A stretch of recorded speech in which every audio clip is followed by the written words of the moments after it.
Guys, nandito ko ngayon. Nagluluto ako ng adobong atay ng manok. Ito guys, nagisa na ako ng sibuyas, bawang, luya, tsaka nilagyan ko na rin ng sili. Ito na guys, okay na po itong ating sibuyas, bawang na ginisa. Nalagay na po natin itong ating liver.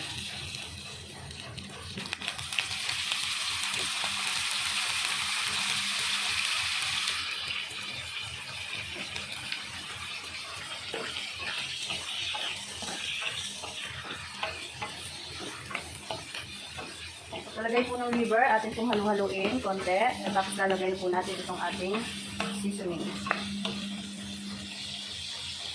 Ito na guys, lalagay po natin ng laurel. Konting asin.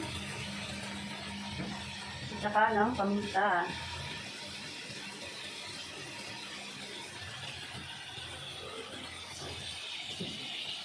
Haluin natin guys para lumasa na po itong ating mga panifla.